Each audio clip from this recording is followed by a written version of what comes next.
Hello, everyone, and welcome to Unity's official live stream for another Creator Spotlight, the show where you get a rare in-engine look at incredible made with Unity games.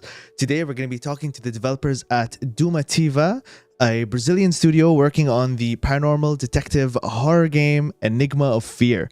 The game, made in Unity's Universal Render pipeline, is a beautiful blend of 2D pixel art and 3D graphics. We're going to be diving into the game's design, the systems, and the art style. We'll then look at what I think is the secret sauce of horror games, which is the audio design. Before I bring on the devs to introduce themselves, let's play the trailer for the stunning Enigma of Fear.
Hey guys, thanks for joining. Pleasure to have you all. Honestly, the trailer looked incredible. You guys are making something extremely unique here. Can't wait to dive into it and like all the design and systems that went into this game. But first, let's do a quick round of introductions, starting with Diogo. Hello. So, my name is Diogo. I am the programming director for Dumativa. I have been working with the team for the past 5 years or so. I have been programming for, 20 already. Started Wow. with like RPG Maker, that sort of stuff. Nice. And then Vinicius. Hello, my name is Vinicius. I am the sound director, composer, and sound designer for Dumativa. And also I'm one of the founders back way there in 2011. So you're still here. Awesome. Pleasure to have you in your home audio studio. Yeah, like 3 pianos in the background. And Daniel. So hi, I'm Daniel. I'm the game designer, currently the lead gameplay designer for Enigma of Fear, and I'm happy to be here. So we Very can happy show to you a have you. bit. Great. So it'd be great to start with a little history of the studio and some of the previous projects you worked on and how you all met as a team. So maybe you can give us just a quick intro to first how you all met and then other projects you worked on. Sure. I met Rafael, our CEO, back at the university. We are both studying electrical engineer at the time. And we also were the best and worst student of the class. So we have this chemistry, you know? But we always share this passion about video games. During this time, we started our rock band. So we started off as a rock band. Wow. Where he played the piano and I was the guitarist and singer. And after a few months, I went to England to study music there. But we kept this friendship online and always talking about the future and stuff. When I got back, he listened to the stuff I have produced there, liked it, and joined me to this quest to start a video game company with a strong music and sound basis. And after all these years, we're still here. Daniel was recruited after 5 years or so, I guess, and then Diogo was the last adding to our company. I appeared from the nether. Last but not least. Amazing. So our previous games were Songs for a Hero, which is a classic platform with a twist. It has a dynamic soundtrack with fun lyrics that sings the player's action and responds to what's happening during the adventure. This game has 2 DLCs with different music styles, metal and pagode is like a Brazilian samba, and where you can hear me singing. That's why we have some footage. I want to put that up on screen while you talk about it. Actually, for Songs of a Hero, for a Hero. Let's put that up. There we go. Yeah, sorry, keep going. So this is the first project. Yeah, and we are right now working at the sequel, which is Song for Hero 2. Wow. And which has a way more defined music mechanics and interaction with other players and the scenery as well. Both are based on the Castro Brothers YouTube videos, and I would like to praise them here, both Marcos and Mateus, for the help, insight, and hard work they have put into this project. So we are very proud to. So you're working on 2 games at the same time right now. This was your original game, and now you're making Enigma of Fear and Songs for a Hero 2. Yeah. Okay, juggling a lot. Cool. And then where'd you go from there after Songs for a Hero? We have Shield Maiden, which is a 2D platform games set in a cyberpunk atmosphere, belong to the action genre. This game was inspired by Mega Man, and it features a soundtrack that we try to blend the classical music with electronic. So it's really, the visual and the music is very cyberpunk stuff. So it has this pixel art and narrate the story of Asta, who is searching for her sister. All right. And so it seems like you're really starting with like, what is the sound of this game going to be? And then that informs the art style, I guess, or the theming even? Yeah, we got together and discussed it at the same time. You know, you have to have like a preposition for the whole game to work together as a whole. So cool. Amazing. And so then after releasing that, was it straight to Enigma of Fear? Yeah, basically. Okay, cool. And so I guess we should talk about like what inspired Enigma of Fear and how that came about. I think it has some pretty interesting origins that are a bit unusual. So I believe it started from like a TTRPG kind of game. So maybe you want to walk us through that. Yeah. So Dumativa has a strange but very interesting business model where we try to partner with creators as much as we can. We did that with Songs for a Hero, and now we are doing it with Selbit. Selbit is a streamer who used to stream lots of things, but he started Ordem Paranormal Order, which is a TTRPG series organized into seasons. They are self-contained seasons.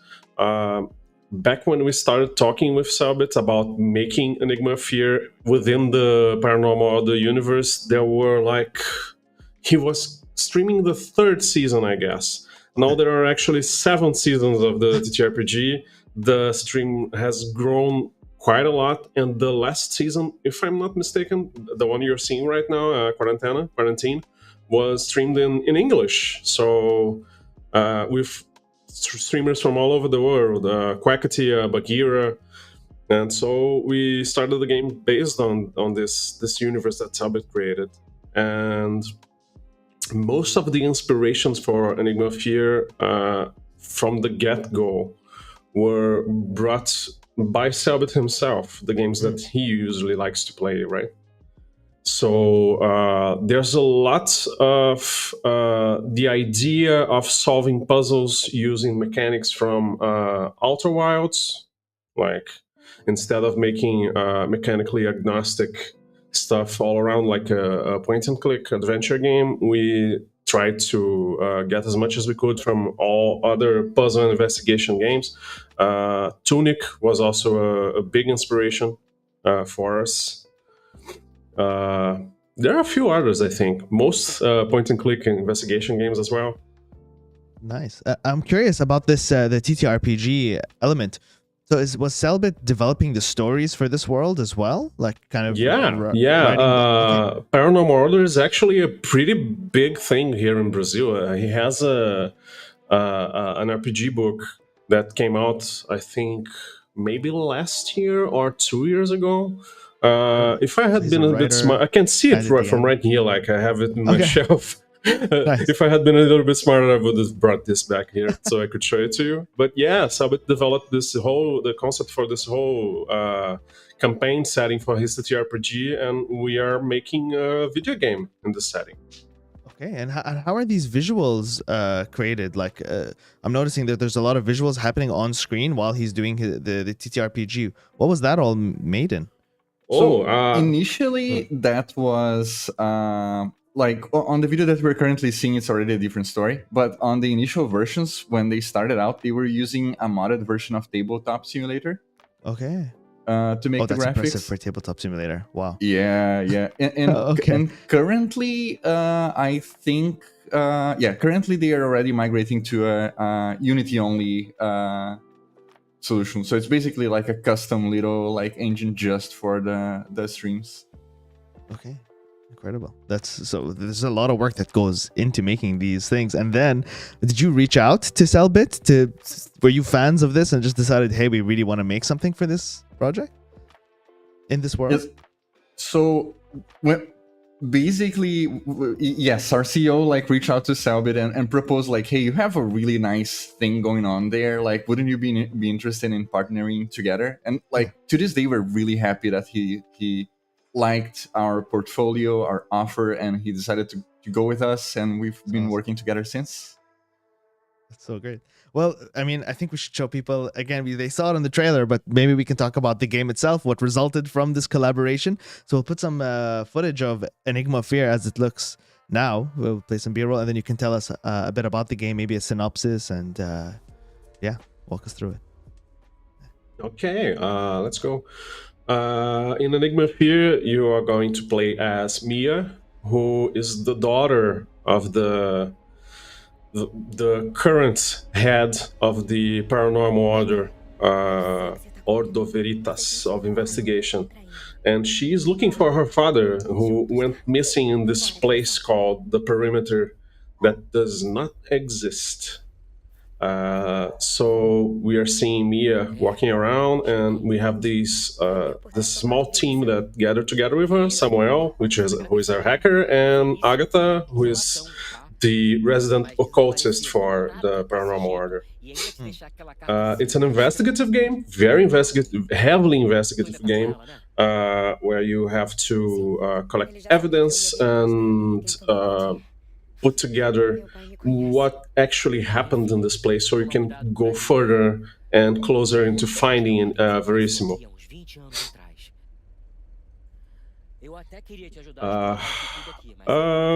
Yeah, I think for a synopsis, that's about it.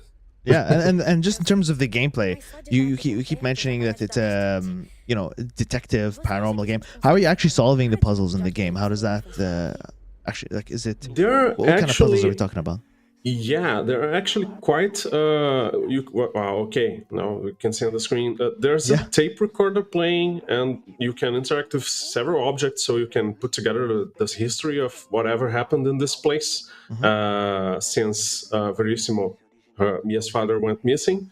You're gonna be inspecting objects, reading documents, listening to tapes, and interacting with more complex objects like locks, boxes, and also all of Mia's mechanics. Like, she has a flashlight that she can switch from the regular mode to UV light, so she can investigate certain things. You can also switch to Loopy, who is the dog who is going after her right on the screen, so he can access certain things that Mia can't. You're going to be fighting some monsters as well, because this is a horror game. Monsters from the Paranormal Order universe. And so you're really putting the player in the shoes of the detective, having them literally walking around, changing the flashlight, looking at, literally observing walls and items. And yes, quite literally. This is one of the big things we needed to work with, because Selbit himself puts a lot of importance in the documents, in the stationery that he actually has handouts that he gives the players, and we wanted to simulate this feeling of actually investigating and piecing together a story that is very, very big and very complicated. So this is one of the biggest parts of the game. It's strange talking about it like this, because most of the game is happening inside the players' heads and not that much complexity going on mechanically for the player. So as you can see, you can switch the flashlight to investigate certain clues that were left behind by the people who were in this place before Mia got there, and it's so there's also combat I'm seeing on screen right now. Yeah, there's some combat. So I guess it has those survival horror elements. Are you rationing your bullets and things like this as well? I would call it, you will be fighting these enemies. The focus is still on the investigation. The enemies are kind of a barrier so that you can get to the information that you need. And there are some pretty cool enemies that we actually can't show you because the game is not out yet. A lot of the combat, there will be situations where you'll be out of ammo, or you really don't want to face the enemies. You just want to find a way around them to get the information you need. And that process, there are many ways to deal with things in game. The interesting part is that a lot of the way on how you overcome enemies, problems that are placed in front of you as a player, they are dealing with information. So basically, the whole process of figuring out the story of what's happening on that place, how things behave in this world, understanding the how the world works, gives you enough information to figure out I can deal with this enemy without having to spend ammo. I can do something different. So a lot of the puzzles and stuff that the player will have to solve during the game, they, as Daniel said, they happen a lot more inside the player's head. So figuring out pieces of information, how they go together, than actual in-game mechanics that change as you do stuff. Right. Yeah, there's quite several enemies in the game. The enemies you're seeing right now in the video, they are very simple enemies. You defeat them by shooting at them, but there are lots of enemies in the game that are actually little puzzles in themselves. So you have to kind of look around for information on how to deal with them, or go for a bit of trial and error. So you can really understand how they behave in these little places that have their own ecosystems. That's incredible. So a lot of knowledge-based things. Even the combat is knowledge-based. And I'm just looking at the screen now, and so much attention to detail is put into the actual investigation. So it feels like you're there, flipping this paper around, opening this book, turning this stopwatch. And I think you put a lot of work into that. And I think we're going to actually look into how you pulled this off. So I would love to look in the editor to see this evidence system, as you call it, that's been built to have the player feel like a detective. Yep. So we'll switch to Diogo's screen to look at that. Yeah, I'm switching scenes as well. I had to unload it temporarily, but we're coming back. No yeah, I think we had a little bit of a camera thing, so we're back. We'll load that up. Yeah, so I guess while that's loading up, we can talk about the intention behind having everything feel this way. Why not just have it be rigid? Why put all this effort into the floppy pages and all this stuff? Is it just purely visual? I would love to know more. Yeah, it's visual as well, but this is something that really came from Selbit's streams. He puts a lot of work into the handouts that he gives players. He gives them papers, documents. He puts objects in boxes. He has a lot of that going on in the tabletop RPG, and that is a big part of the investigation. So we, from the get-go, we tried to keep it simple and see what was the smallest solution we could find to make it feel genuine and like the TTRPGs and be fun to mess with. But since you're spending so much time gathering evidence and gathering information so you can get past things, we eventually got to a point where we are going about this the wrong way. We're not going to do this like other games. We need to be really, really messing around with the objects and the paper and turning the pages around. This needs to be really, really fun. Right. So it also helps with the immersion. So as you said, that it feels like you are there. So that kind of detail is helping to do that. Exactly. Oh man. Yeah, a big part of it, like our art team. Initially, like the first versions that we had, they were like super simple. One sec. Oh, do you have it on the scene view right now? There we go. So let's switch to that.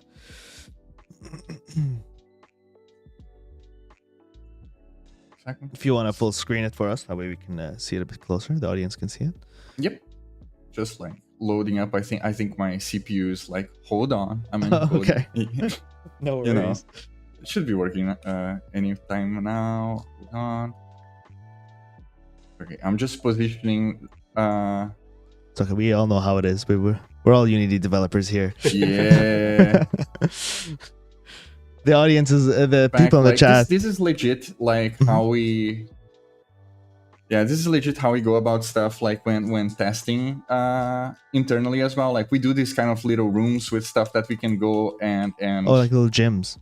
Yeah. Nice. Also do this because I think it's not detecting the room. One sec.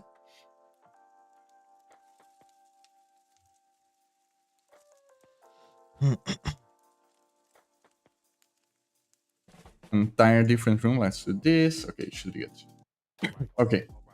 So, yeah, the big thing regarding like the inspection of objects and stuff, like it's a lot of work from our art team. Initially, we had like the papers that you guys saw in the trailer, and here, like we had those documents be like just flat pieces of paper, and the text was just like a text mesh on top of a simple geometry. And the more we played and tested it out, we were figuring out like this is not like honoring the origins of the game, like the tabletop RPG by Cellbit, like the handouts, as Daniel mentioned, like they were not on the same standard. And we wanted to approximate those two things. So it's a lot of work from the art team to get to a place where like we could see like this could be part of the original series that the game is based on. And so we iterated a lot. That originated stuff like the floppy paper, like you mentioned, you know, even the like torn paper that we're seeing on screen right now. Yeah. But yeah, so currently the way that we deal with it, a lot of the systems that we put in place to deal with it, we did it to facilitate prototyping. Because a big part of this is that we need to remember that some of these documents, they have text and layout. Let me see if I can show like one that has more text. Oh. Yeah, so this one, for example, on the back here, it has text, it has like some sort of layout, it has like different fonts, this sort of stuff. So the big thing about it is that we wanted them to look good, feel unique, represent like who's the person that wrote on that document, like give information other than what's just written. We wanted to contextualize the document inside the world. And a big part of it is like if we had to manually change a texture every time that we wanted to make adjustments, it would be an insane amount of work. True. So what we ended up doing, especially because like the game is going to be launched translated in both Portuguese and English, right? Yeah. So imagine like the amount of textures and stuff that we need to be handling because of that. So given that those constraints, and the fact that we wanted to do stuff like overlays on top of text, like smudges, stuff that goes on top, the thing that we came up with is a little system. I'm on 13B. Yeah, there we go. We made a little system to basically create those textures in runtime. So the way that we do it is that if you look, so this right now on the scene view, what you're seeing is basically the document is like very, very far away from everything. Yeah, from And the we game have- world and all that. Yeah, we have basically a separate camera that is just rendering like the document. Yes. And the way that this works is that if you look here, like there's a different plane on a completely different direction that is not showing on camera. So this plane here, see if I can, yeah, there we go. It's just a bunch of quads that basically let us set up in engine what we want to show on this texture. So it lets us use like a background texture, a cutout texture if we want to like tear the borders of the paper around. We can use a cutout texture. Okay. It has like a bunch of settings regarding like what kind of anti-aliasing, what level of it we want to use, what resolution the texture is going to be. And then inside, so this object has the texture generator script. And then inside of it, we're basically using renders. So anything that has a render, sprite render, text mesh, objects, anything that has a render, we put inside of this hierarchy. And then we have this script basically run graphic commands buffer pipeline. And we basically like, for one frame, we just render that image, save it as a texture, and set it on a mesh render. Okay, so you're basically printing the renders onto this mesh. Exactly. And then you can change. All papers, in essence, are the same object in this game, but you're changing the look of the paper and the content of the paper. Exactly. Okay, great. And is this mainly for just sheets of paper, or is this for is this for documents in the game, or Yeah, does the system extend to other things? Any texture, basically. Any texture. Mostly we use it for papers and documents because, like, I think it's the largest variety of Items that you find. items that you can find. Yeah. Exactly. So if I go here, I'll flip stuff around, show you the drawing again.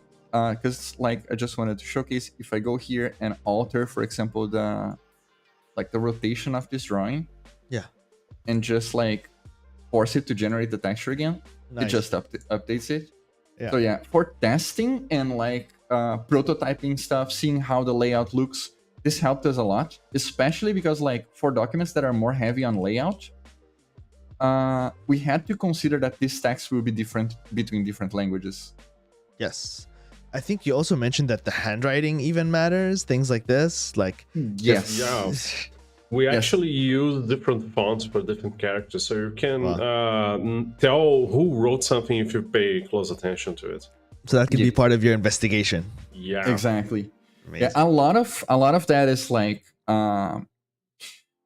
it is like a lot of it probably like it's so detailed that we understand that a lot of players will like not even notice that, but for the people that are really invested in finding stuff out, they will start to notice some details of like, wait, this is the same font that I saw on that place, is it the same person? Right. And, so there's a lot of details that go into this. And regarding the fonts and everything as well, I mentioned the layout stuff. Like big part of why we had to worry about this is because if we switch languages, for example, we can basically use the same setup. Oh, wow. Yeah, so it just like Okay. re-renders the texture, updates it, and like we have the same kind of document structure, same font, but different language. Do we have like a more complicated document? Because this one is the layout is pretty tame. We have some pretty crazy layouting going on in the I document. also wanted to This one is ask, amazing. just in general, for when you're flipping things, the physics of the paper. Is the physics the same for all the documents, and like the wobble effect, is that happening in real time, like a cloth simulation, or is that a pre-rendered animation for the turning? It is rigged like animation. It always looks the same. Cool. But it Yeah. feels like natural. It feels natural, great. right? It's well done. Yeah. It has like some small tweaks depending on the the kind Yeah. of paper that is being flipped around. But yeah, it's basically like there's a center like Got it. spine here of And- bones that we turn like with a constraint between them. So it's a very simple setup, but it does Yeah. wonders for it. Like it That's also great. does it, but like when you zoom in, when Yeah. I press the button to zoom in, it also does the little It has animation. a bit of a wobble as well. Yeah, so good.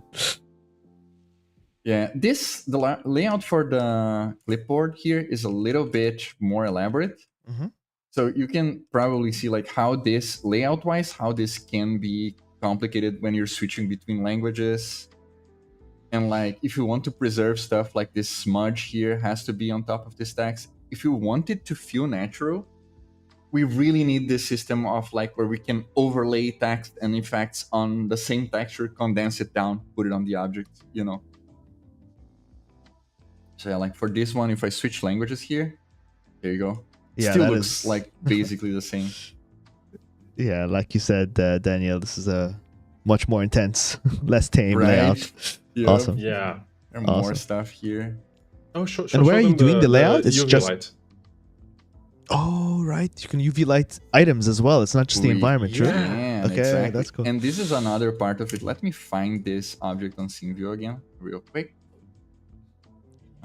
While you're finding that, I just want to say that we have over 400 people watching us live right now. So thanks to Oh, everyone for nice. joining. Oh, Everyone's no so pressure. passionate in the chat right now. So no pressure, no pressure. You're doing great. I just want to say hi to everybody who's watching. And Hello. if you have specific questions about the development, I don't think they can give away any spoilers about the story because this is a mystery game. But if you have any questions about development, please ask them, and I'll pass them along. Yeah, so the stuff that I was showing before regarding the texture generator object, like we were talking about like, oh, for this object is like a lot heavier on layout. And we can see here, like this is the quad that generates the texture for this first Yeah. page. And it's a lot of elements. Like we have this little photograph, there's like captions on top of it, you know. The fact that this is all separate lets us do like we had recently one thing that we had to change. Like we had a document with a circle pointing to a certain symbol for a certain Yeah, which we will purpose not that I disclose. can't, you know. Yeah. But the thing is that we needed to change it. So instead of changing the entire texture, we since this is all separate elements, we could just like take the little circle, put it on a different place on the texture generator, and it's done. So it ends up being really good for us, like to prototype fast, change stuff, see how it looks, you know. And so the same way that we have texture generator objects being used for like doing the layout of the page, we also have a separate object here, the UV pages section, in which basically we can make a texture that only shows up when you have the UV light on. Okay. So like if you see here, this piece of the document, it only shows up when I have UV light on. And basically that happens because this is the texture it's generating. It's just this, you know. Is it just a matter of turning a game object on or off, or is it a shader trick? It is a shader trick. Okay, cool. It is a shader trick. I'll show you guys in just a moment, but it's basically, we use that trick on different places because this is something that we pay a lot of attention on. Because like, if you see right here, like me is still like, I'm all the way zoomed into the document, but like, normally it would be like this. Like when I just inspect it, it would be like this, right? But Mia, the main character, is still in world, showing Turning the flashlight on camera, and the flashlight is here. Right. If there's anything on the main scenario that interacts with UV light here, it's gonna show up. Got it. That's So pretty cool. basically, it's a shader trick, and it's the same shader trick that we use for the main character. Okay. And are you using shader graph? Are you writing shader code? It's a mix of both. It's a mix of both. It's a yeah. yeah. So for it really depends. Like for more elaborate stuff that we were having, like we needed performance to be like more efficient, we went like just straight out coded shaders. But for simpler stuff, we just went with shader graph, and it works wonders. Yeah, which is something you can do if you move to the universal render pipeline, right? Yeah, exactly. Yeah. So I would love to take a moment to actually talk about that, like your experience with universal render pipeline and why you chose the universal render pipeline and what it enabled you to do. And then to also maybe I'll work in a question from the audience asking, how are you rendering the 3D sprites? The lighting is very impressive. So I think maybe they're talking about how you're implementing the 2D character sprites in the 3D world, how you're doing lighting and how that all connects to URP and your ability to build this for so many platforms. Gotcha. Yeah. So regarding URP, this is the funny thing because like historically, Dumativa is a studio focused on 2D games, right? And the first game that we made for with Unity was Shield Maiden, which is a platformer, fully 2D, like just flat out an action platformer.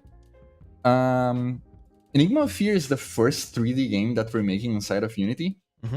So we didn't have contact with like render pipelines and that sort of stuff before, because like for Shield Maiden we just used built-in.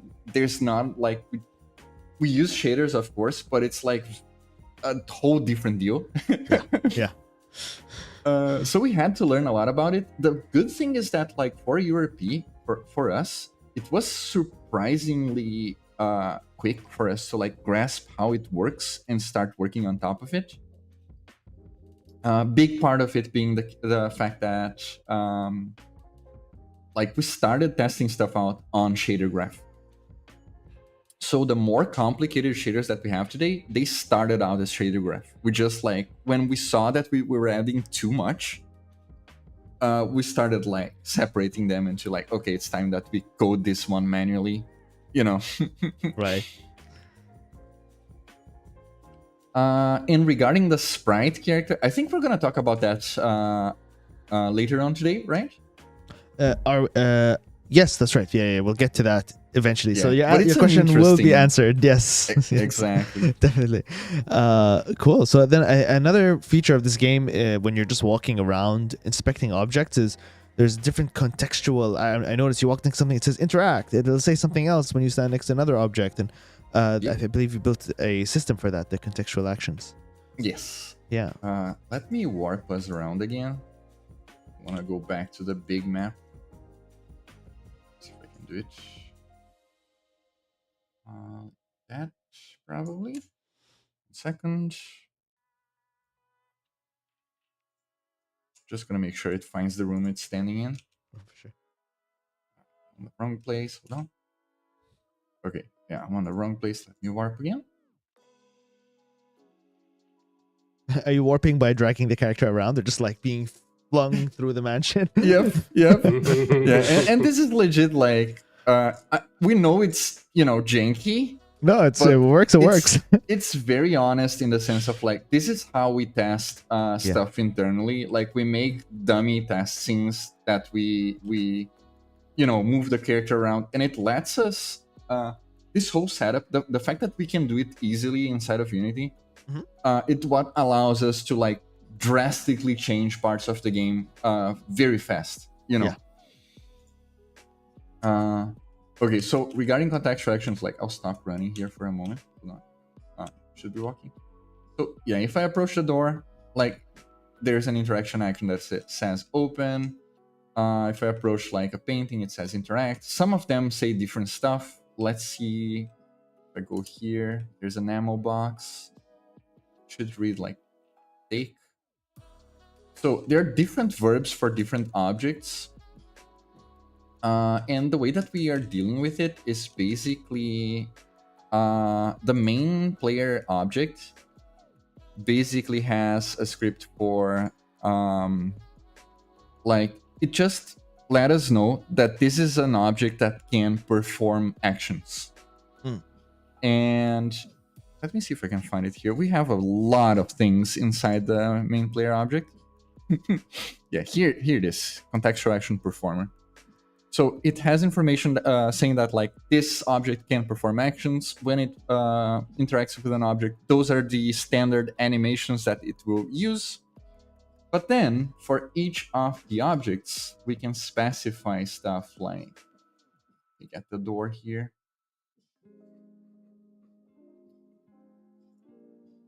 So we have stuff like the door has an interactable object, and basically it has like, it shows if it should play an animation. Right here it's saying yes, this Right. is a contextual action, and basically we can specify what the here it is, like we can specify the text that is going to show, if it's going to show open, if it's going to show interact.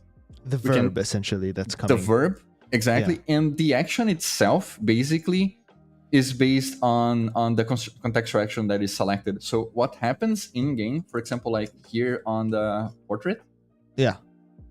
Is that basically like when we interact with this object,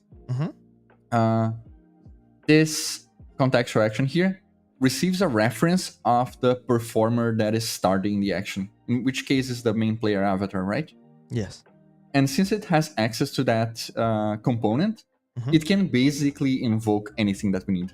So if we need to play a cutscene, we can play a cutscene. If we need to like modify the inventory, we can do that. If it needs to like deal damage, we can get the HP component and change it. You know, It's essentially an event system. Yep, exactly. Great. So and it allows us a great deal of like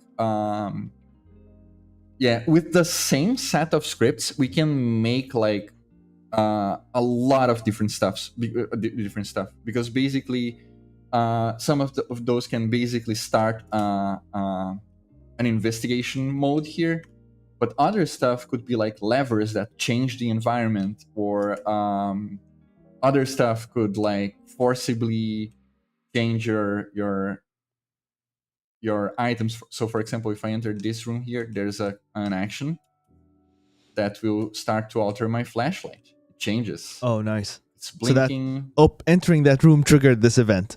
Exactly. Or opening the door, maybe. Yeah. Okay, cool. And since we get a reference to the performer, we can basically get any behaviors that are inside the main player avatar and use it to make like whatever we want to. So it's a really easy way to like set up wildly different game actions just from a common framework, right? Yeah, which is it's great. It's important to systemize. Oh, sorry. Go ahead. No, sorry. My bad. No. Go ahead. I was just going to mention that these more complex things that happen, I tend to steer clear of them. But this is the kind of system tooling that the programmers do that lets people that aren't that programming savvy work with. So I have messed with these things, even though I'm not a programmer, because the simple is so elegant. The system. Right.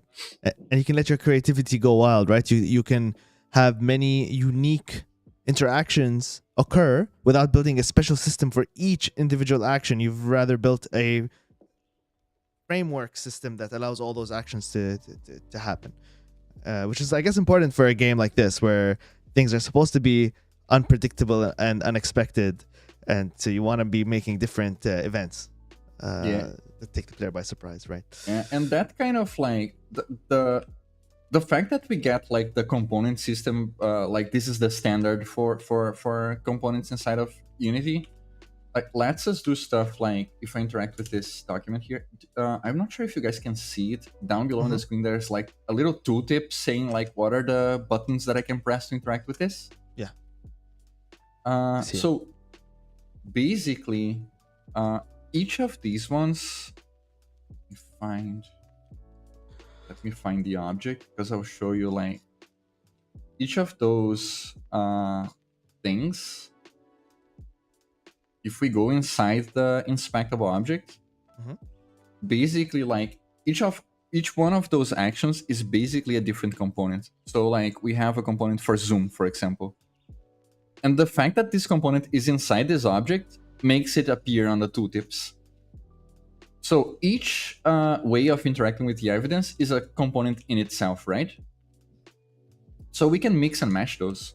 And then we get stuff where, like, for example, this right here is also an interactable object.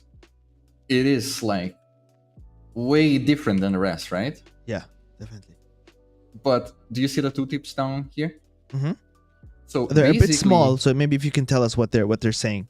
Yeah, it's just like I'll maximize for a moment. Oh, there we go. Yes, previous, next. Okay, you have like activate, Yeah. point, previous, next, zoom, flashlight, because you can still like change light in here, reset and leave. Okay. And basically, if we go inside this object and see like how it's set up, like this one is wildly different than a piece of paper, right? Yeah. Right. But if we look inside of it, let me just select it here. If we go inside of it, basically it's 90% of it. It's components that we already use like on paper and that sort of stuff. So the same zoom component, Mhm. the same like pan component, the same camera light. It's basically the same components. The only thing that is different is that we made a Animations? custom script to like spin the dials. Right. But So it's not, the you're not rest- building everything from scratch every time you want to make a new item. You usually have one thing that's new, but you're Exactly. reusing other systems. That's great. Exactly. And then I guess, you know, with all these kinds of survival horror games, Resident Evil, Signalis, something that always comes up is how do you save? In Resident Evil 1, everybody, if anyone who remembers, there was this like ink ribbon system where you'd find you have a limited amount of ink ribbons and you'd have to find a typewriter and save, and you would be very careful about it. And that was Yeah. the choice that they made. I'd love to hear about the save system in this game and So, yeah, how it works. I'm gonna give a bit of an introduction about Please. that before Diogo digs into the more technical part, because one thing about Enigma of Fear is that something that we mentioned back when we started, most of the game is happening inside the player's head. So it doesn't make that much sense to force the player to roll back his progress by a lot if he has already like read a document or found an object, because he knows where the object is. He probably gleaned whatever information he needed from text. So we had to be a little more lenient with how often we can let the player save its progress, even if it has this big survival horror component going on. I mean, it's not like we can remove information from someone's brain. So this is the kind of thing that we made a save system that is pretty robust, I think, that can deal with all of these little design premises that we came up with when we were making the game. And I think Diogo can talk about a little bit about this. Yeah. Yeah, the biggest thing being this aspect of what Dan mentioned regarding like so like if you pick an item from the scenario and you die and you respawn, like you lose the item, that's fine. Like that's like how we understand most like, you know, adventure games to kind of work regarding like fail states. The big thing is that such a big part of Enigma of Fear is knowledge based, right? So once the player reads a document or figures something out, has access to that information, even if the player like gets defeated by an enemy or something like that, that information like doesn't go away. Like they still know that, right? So we have to be careful to regarding like what kind of stuff we want to be we want to reset and what kind of stuff we don't want to reset. Okay. So basically we started working with an idea of a save file. We use like heavily use crypto objects to organize the save system. Okay. And basically what we do is like we have a crypto object that represents the save file, and inside of it we have scopes. Scopes are other scriptable objects that are basically just like folders. like they're just a context and an aspect of the game that has like information inside of it. And so I'll do one thing to show you guys like how kind of it works. I'm going to inspect this document here because I think this one is going to trigger it. The map, it has some information. It has like UV light stuff written in it. And once I leave this, you'll see on the top right of the screen. Oh, not this one. Okay. Yeah, we have some objects that when inspected, they enable like, let's see if this one will do. Really? Okay.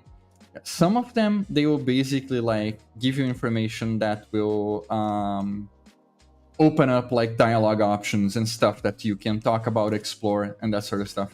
So some of those objects, when you interact with them, they will set some flags on the save system. So if I come here to like the mention scope, you can already see like I have some flags set to true here. And the way that we do it is basically like this is a serializable dictionary. Okay. And basically for consistency, what we do is that like internally, the way that we set those flags, we use scriptable objects as keys. Like that. And we can set that value on the scope. And then when we save this to disk, basically what the save file does is get all the scopes, serialize them using like standard Unity serialization, write it on disk, and that's it. The big aspect of it is that if you see here, like we have the scriptable objects representing the flags that can be set on the save system. And we have verbs like set, commit, revert. The big reason that we have that is because like each flag can be set to be committable and revertible. What that means is that like we have save system flags that when they are committable, that means that they are going to get written to your hard drive when it saves. If it's not committable, it's just an in-memory value that we want to use like temporarily. So we have both kinds of information, and we can control what gets or doesn't get written to disk based on each of the save system flags. So can you give an example of when you do either? So for example, let's say that, for example, which doors I leave open is an important information for while I'm playing the stage, but if I change maps, it's no longer important. Or if I reset the game, it's no longer important. So those could be save flags that are not committable, because we don't need to write that information to disk and have the doors in the same state when the player reopens it. Got it. But it's important while you're playing because an enemy might walk through from one room to another. Exactly. So stuff like that. But for example, a door that gets like unlocked only in a certain direction, we want to save that to disk because if it has been open, it's gonna stay open. That's so like we can unlocking select progress, essentially. Exactly. Yeah. That's really cool. And then for revertible is basically what flags can get reverted to a previous state. Okay. So, for example, getting an ammo box is something that is revertible. Like if I get an ammo box and die, I can like reset it so that the ammo box is there again, as if nothing has ever happened. Nice. But acquiring knowledge is not revertible. Like if I read a document, I acquire a piece of information, this is like set forever. Even if I die, it's not gonna get reset to the previous state. This is important because some of the objects and documents you interact with, like Diogo said, they unlock dialogue options with your support party. So if I read a document and I get this new dialogue option with the support party, even if I die, I have already like interacted with the object, and we're not going to punish the player by not letting him talk with the other characters about it, just because he, I don't know, lost progress by dying. Like, And I guess it's not going to repeat every single time after you die, No. right? Yeah, so it doesn't feel Exactly. like, oh, if I die, I have to go through the whole story again. You're Just not to- punishing yeah. the player that way. Yeah, just to like hear a specific line of dialogue that I think had a tip for me. Like, no, okay, you can have this. Yeah, right. But if it did have something important, then you do have the option to have it be repeatable. Like if there was a tip you need to see to progress or something along those lines. Yeah, you can play Exactly. it again. You yes. have that control. Okay, great. And actually, I'm curious about this because a lot of horror games, in terms of the game design, Daniel, like they'll use save systems as to increase the tension, right? Because if I die at this point, I'm gonna have to start back, quite a ways back, and that's gonna create this fear of like dying. So it increases the anxiety and the stress levels, which is sometimes done on purpose. So how do you approach this? Because if you can just die and restart the room you were just in, then there's no impact to death, and maybe it decreases the tension. So I'm curious what your approach was. Yeah, it does decrease the tension a little bit, but something we had to bounce back and forth with Selbit quite a lot back when we started making the game, so that we could have this design, let me say, philosophy solidified before we started actually making the game itself, was that Enigma of Fear is an investigative game first and a horror game second. So whenever we get to this crossroads where we need to choose whether to prioritize the player getting the sense of imminent threat or the player getting the sense that he is investigating something, we are gonna always prioritize the investigation. Got it. So this is a wicked problem for game design, right? Yeah. Many times when you mix two genres, you get this friction between these premises, and so we had to be very mindful of what compromise we were going to be making so that both can work, and which one of them was going to suffer more, depending on the situation. But that's the advantage of having game pillars, right? That you can fall back on. That's it. And so and that's and let me kick the ball to Vinny, because we rely on him very much for the atmosphere, so that even if we are not going to lose that much progress, we can get players invested and immersed and tense and fearful. Yes. Right. And that's actually a killer segue, because we're going to be talking about the music and the sound design in the game, which of course is Let's pretend I did it on accident, okay? Yeah. The secret sauce, which is this audio design. But we'll take a 5-minute break, and we'll be right back to talk about all of the audio design. So please stick around. We'll be right back in just 5 minutes. Go, use the washroom, get some snacks, so you can sit with us for the rest of the show. All right, everyone. See you in 5.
All right, and so we're back with everyone. Hello. Thanks everyone for sticking around, the entire audience. So as promised, we said we were going to be talking about the audio design. So we're going to take a little step back from Unity and into Fmod to look at how audio was integrated. And so, yeah, take it away. Well, the first problem is that this pixel art graphics and this top-down camera was not, thrilling enough. So as Daniel said, he came to me and said, well, you have to make this more like horror stuff. And from one side, it was a challenge for this problem, but from the other side, we have the universe for this game already set. So we have a lot of reference we could take from. So the compositions of the RPG made by Juvie were like, gold for us to, figure out the universe we are building in. Mm-hmm. So that's a good start. So all the Resident Evil and horror games and horror movies have this heavily sound designed soundtrack, and we wanted to having a musical background. We want to make a soundtrack that were a little bit more musical than these games. So that was the second challenge. So, but first we have to think of how important the sound is to compose a scene, and how the industry, the entertainment industry has always looked down on sound. If you stop and look how the visuals and special effects have evolved all these years, and the advance in the audio were like, child play. But you can always shut down your vision. You can always, shut your eye and you're not gonna see nothing, but you can't completely shut off your ear. So if you think of evolution, you see that hearing is more important than sight to place you in an environment. So that's our philosophy. We have to create an environment, so we have to mimic our world or create a new, and develop new rules for this new world. So it's important to give a lot of attention to music and sound design. So we started to plan the sound design system in layers. So first we have the spatial audio. So it's very important to set the sound in the right environments, not only location wise, but frequency wise and depth wise. So the sound is not just the emitter, it's just the listener and the environment as well. So I have to think that one sound can sound very different from one place to another, and to one listener to another. So that's why we use the Fmod tool to make it spatial, the spatializer. But also we have a lot of effects controlled by parameters inside Fmod. Nice. Like reverb or delay or distortion or equalization, to make the sound feels like in the right spot, in the right place. So in the first video, you can see that this particular sound have two parameters that control occlusion. It means that if you can still hear a sound through the walls, but it sounds differently. And the reverb amount, if you are in a cave, the sound will sound different from the open space, for example. So that's why we achieve this kind of effects through these parameters that are controlled by Unity and the programming team. So after that, we look to the music. So the musical arrangements are dynamic in this game. So I learned this from Monkey Island too, because that they made this. As long as you progress, and the music will change accordingly. So we try to do the same. We have the map of the level, and we assign different instruments of the same music to that room, or as long you're going forward, or you can create a sense of progression, or a sense of, thrill, whatever. Yeah. Just with the music. And we can do that in different levels. You don't have to have 10 musics to one stage or one level. If you can do that, you can create a complex music, and then use layers of that music to create a lot of variations inside the level. So that's what we did. Got it. You can control the harmonic part and the melodic part and the effect part just through parameters from Fmod. In the second video, you can see that you have a lot of parameters up there. The first one controls the instruments that are playing simultaneously. So you have a lot of tracks, and you have a lot of information that turns on and off the track, and smoothly turn on and off, like you can see there.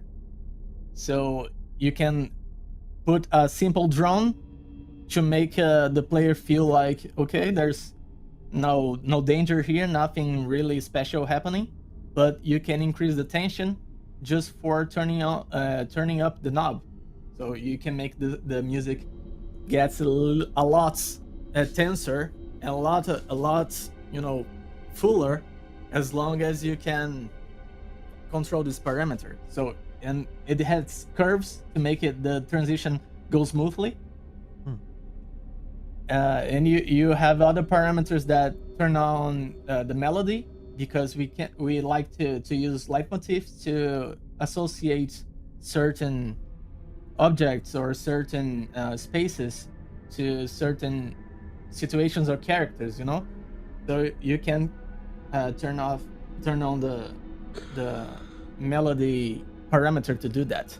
So you're triggering events on and off in Fmod, and how and when are you calling that in Unity? Is it through the same event system that Diogo was walking us through? Like when you open the door, the flashlight starts flickering. Is it the same thing? Once you open the door, trigger this Fmod event, music gets more full, for example. Yeah, precisely. Yeah. Okay.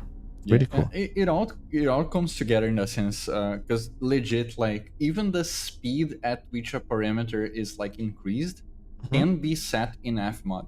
So it makes things very easy for us, because like from the Unity like event system, from the contextual actions and the save system, we can just like add an event that will will do stuff like set this parameter to 3, and the whole transition, everything else will happen in the Fmod layer.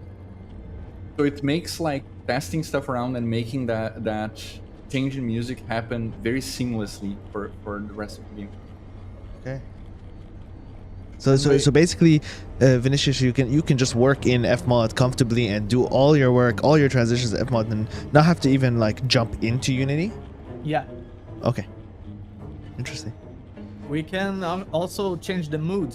So if you are in a room with a specific music playing, and suddenly an enemy comes to you, we have a parameter that makes the music get a lot of distortion.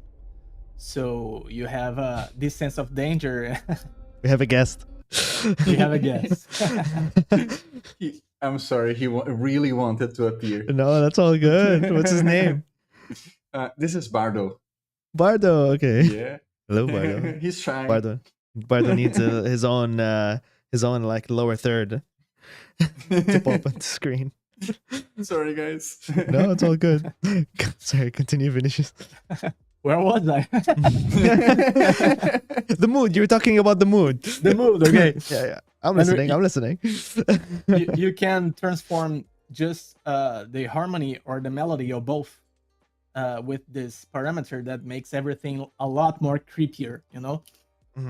And we tested a little bit, and the players were like, "Can you make the music a little less scary because I'm having trouble Wow. advance." But no, I can't. You're like, no, sorry, it's only gonna get worse. Yeah. Great. And that's all, I guess, for the dynamic arrangement. But we also use the vertical type of dynamic in music, because we have different tracks for different situations inside the same level. You can see that on this. If you need to take the player off their reality for a moment, you can do that. So if you have triggered a memory, for example, or a flashback, you can, shift the music for something less scary, or depends on the memory you want to do. Or the safe room, you can change the music to something that really calm and really, okay, you're safe here, nothing can touch you here. So you can use both. We are using the horizontal layer and the vertical layer as well, all inside fmod, all controlled by parameters. So I have to give Diogo a list of parameters and how they work, and he will implement them in Unity, and it's working really flawlessly until now. Amazing. The next layer is probability and randomness. So fmod has this tool of probability that make a sound. It gives a chance for a sound to play or not. So variation is really important in sound design in video games, because you are performing the same action over and over again, and our brains are really good at detection patterns. So if you play the same sound, the player will eventually figure out. So you can choose a probability for a sound to play or not in a layer. For example, if Mia is attacking, you can get a chance of her screaming, like giving a melee attack. So she can, scream to that attack or not. Depends on the situation, because this kind of variation and this modulation that fmod makes in pitch and volume makes every time the sound plays a little bit different from before, and it creates this sense of reality within the sound. Randomness is that we are placed in a world that does not, spins in our favor axis. Yeah. Yeah. So there are sounds that will happen even though you do not act directly in that. Okay. So if you are walking through an old house, like the video we just saw, you can sometimes get a chance to hear some wood creaking, like it's an old house. You have wind like tapping the window. You have maybe some mice running and hiding from this kind of detail make the world sound more vivid and make you feel like you are there. But what's causing this sound to make? I'm not touching the controller, so it makes the environment feel alive, right? And then also makes you wonder, is that like something that's coming after me, or is that just the sound that the house It makes? keeps the players on edge when they don't know what's coming. Yeah. And you can always use this tool to make some Easter egg. You can hide sounds in specific actions or moments that the player will be surprised to have this 1% chance of this sound play or not. So it's very interesting. The next layer is occlusion, which is the effect that you can hear a sound through the wall differently. So I prepared a video for that too. In the first example, you can hear the enemy through the wall. The sound is a little bit muffled, but it also helps in the investigation because you're gonna think twice to enter that room or not, because you know that an enemy is there. Something there, yeah. So if you don't have enough ammo, or if you don't have enough life, you may not want to enter that. So and it works from room to room, like you can see that. And the other example is like is the alarm, I guess, because you can. I just like to kill the enemies to make me feel, safe. Yeah.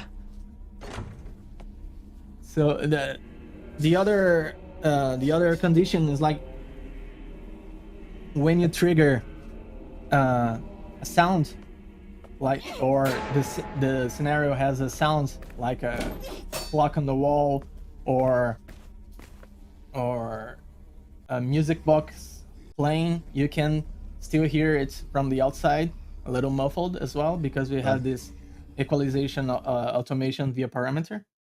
Great. And all this makes the environment feel more real. Yes. You're not just hearing what's in the room Yeah. directly in front of you. There's this spatial audio coming from all different areas being affected. And everything is specialized, everything comes from the right spots, and everything sounds right. Because when you are hearing a conversation through the door, you cannot, distinctly hear the voices. So we have to emulate that to make the game more immersive. How is the game recognizing that sound is behind a wall in another room?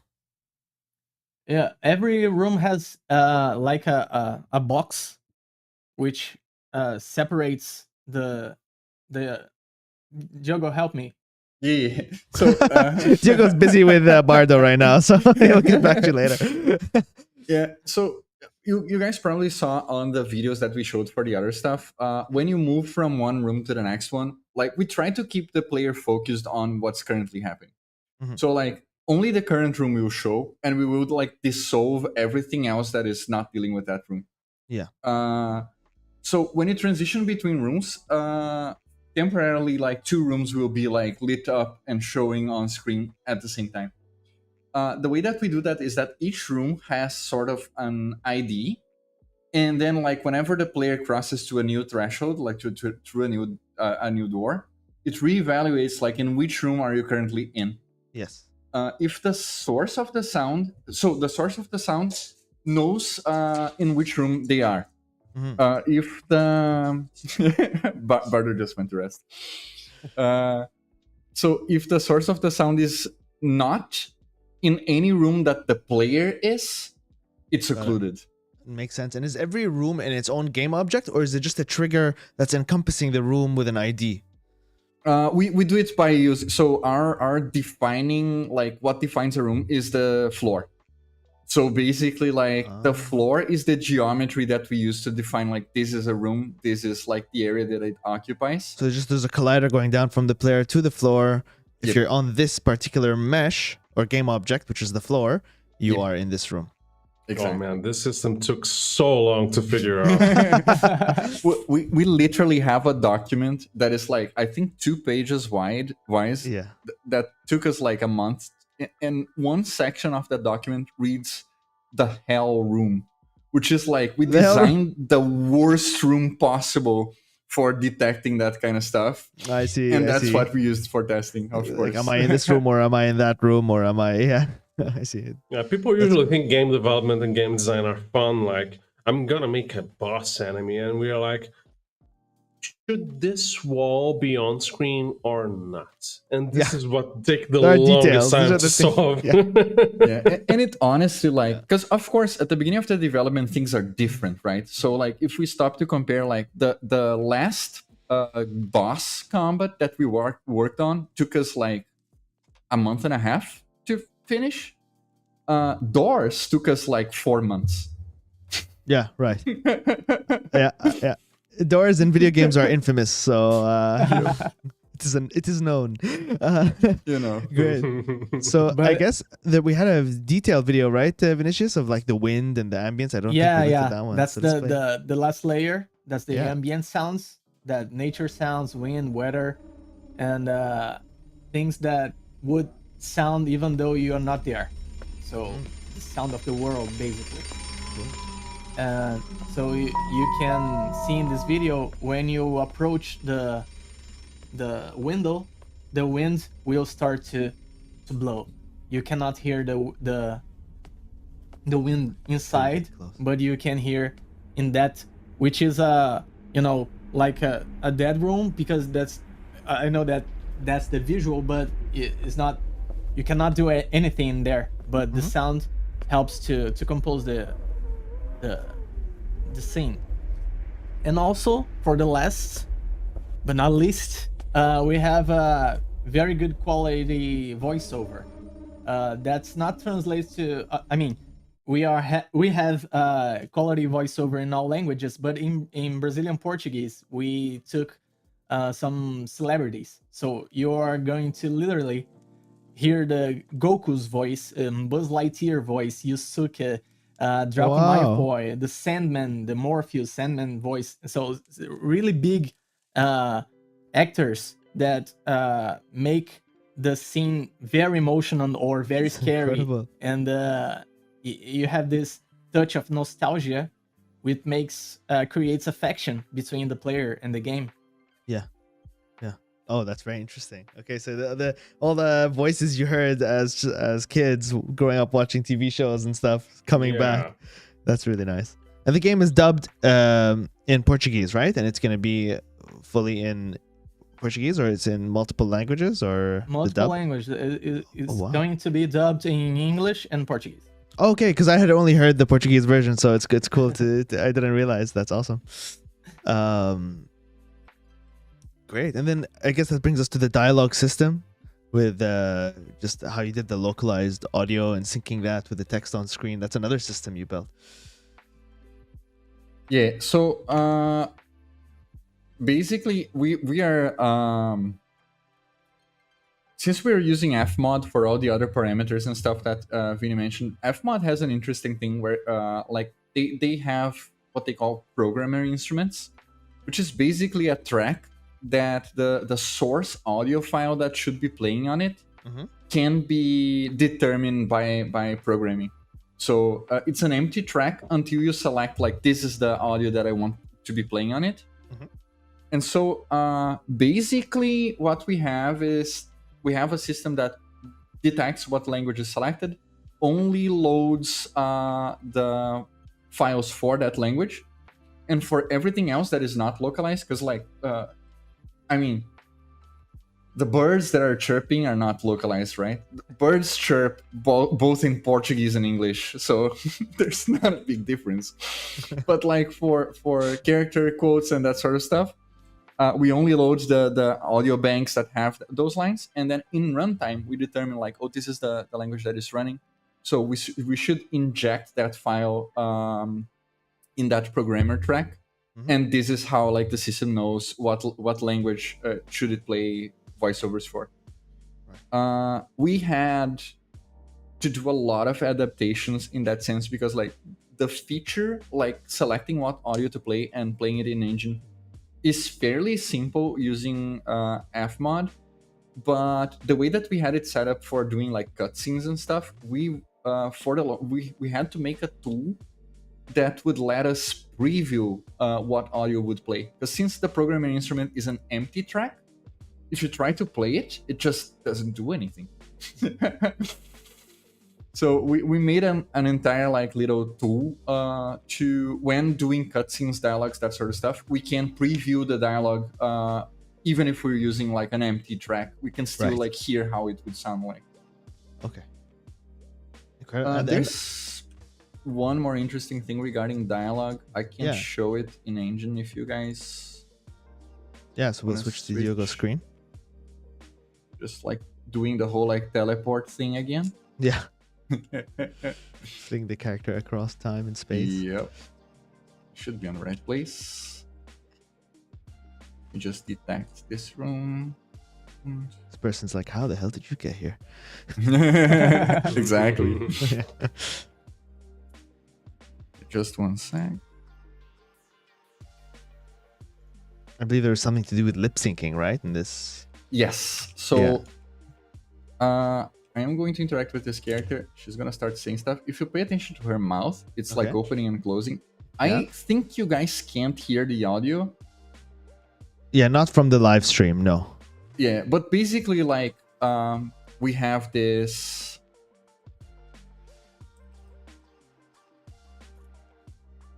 Hold on, let me find it.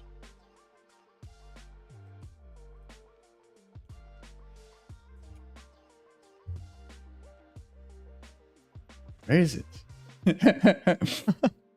Okay, one sec. I'll find it in just a moment. But yeah, basically, like, we have it set up so that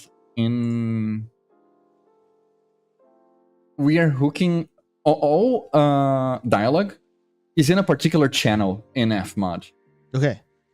So basically, we have a script detecting changes in amplitude on that channel, and then based on that, we decide when to animate the character, the currently speaking character's mouth.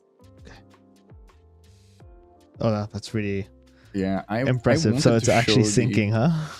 Yeah, it is legit synced, and it's gonna sync correctly, like even for Portuguese or English, because like it's based on amplitude. So it's not like a thing that we need to tag. It's just it should work for both, for all. Right. It's just it's detecting the noise and then animating the mouth. So a lot less complicated than the 3D lip sync, but just as effective for the intents and purposes.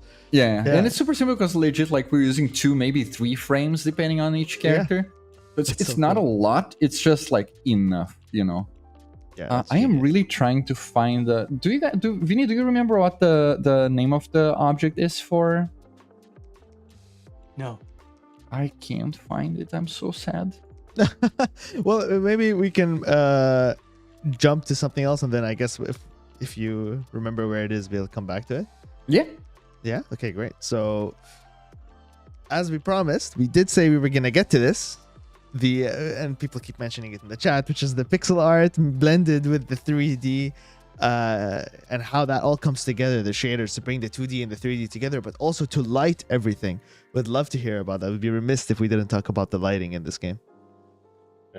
So Domativa has a track record with pixel art games, right? And most of the people who work with us are pretty good pixel artists. Actually, when I joined Domativa, I wasn't working as much as a game designer. I was actually a pixel artist and animator, which I don't touch.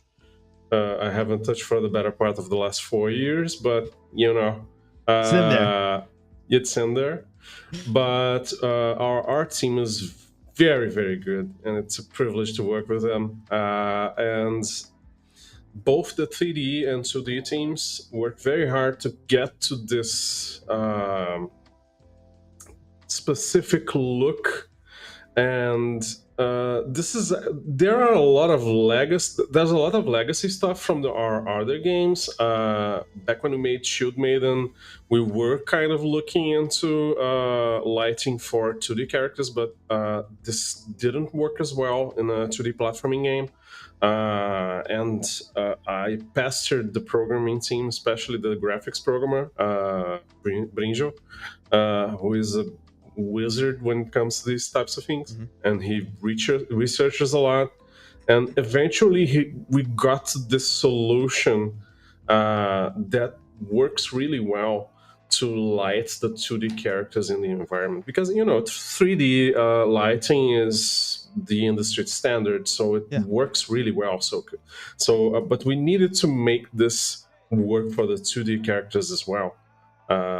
So there's quite a lot going on there. I'm gonna let Diogo take over because there are at least 3 or 4 things going on to give the specific look that people are so interested in. Yeah, there's a lot of stuff that we needed to like solve as we went about it as well. Regarding like, we had to think about how this would all fit together in the end. And I think the solutions that we came up with are I am really happy with them. Before we continue, I just found the thing, guys, the script that detects audio. So yeah, if you want to take a look, like here to the right side, there's like this whole like custom inspector thingy. Yeah.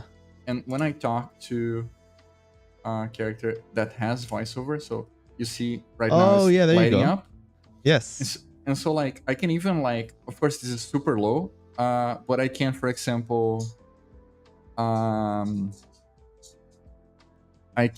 can like increase the gain, so I can have a gain curve that is different. Like I can change stuff around. Like I can make it like all louder.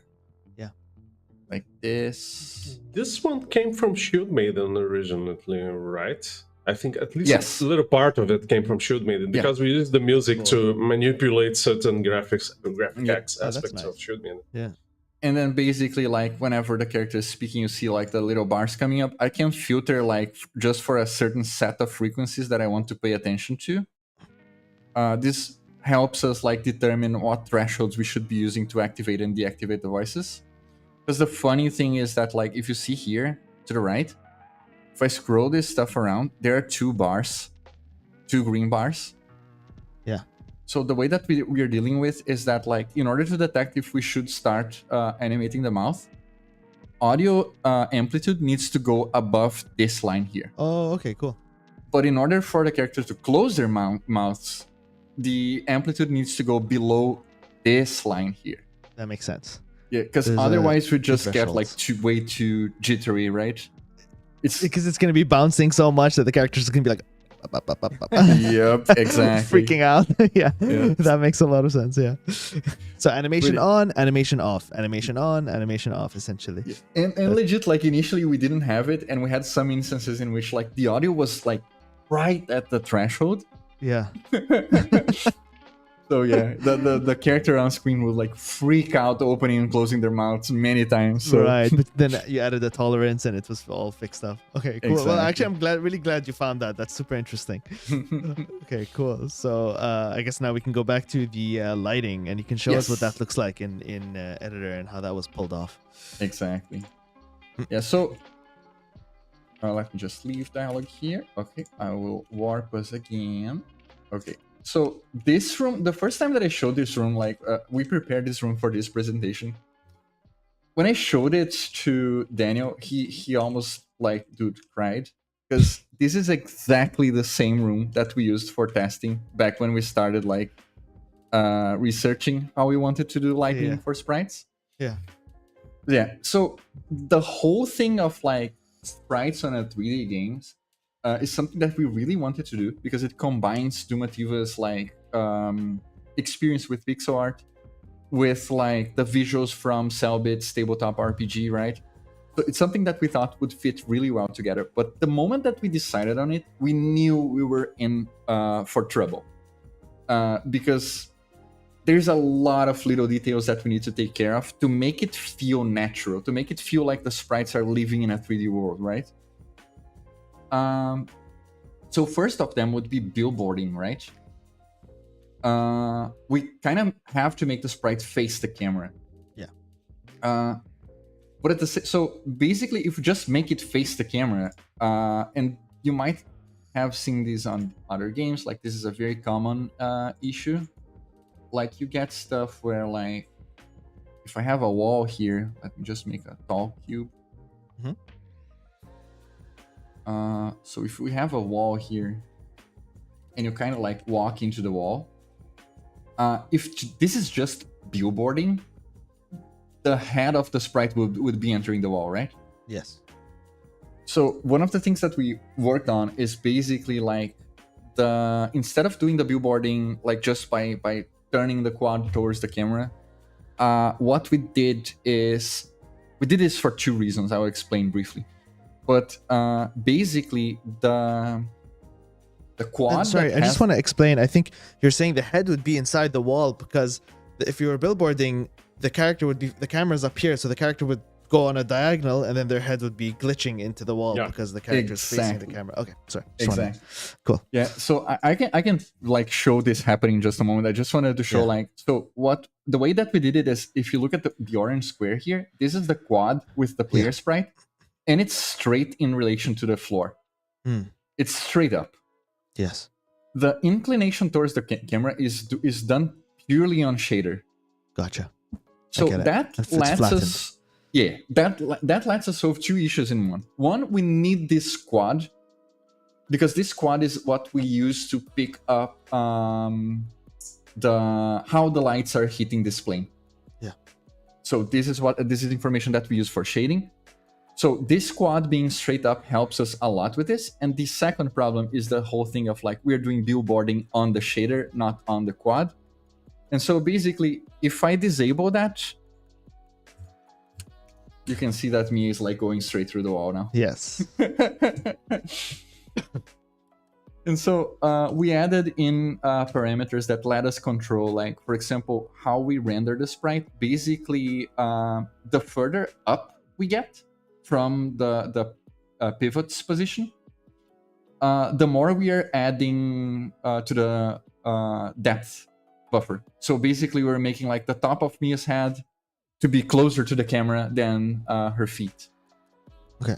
In shader. So that lets us like play with geometry on level design without risking Mia getting like clipped inside objects, behaving weirdly.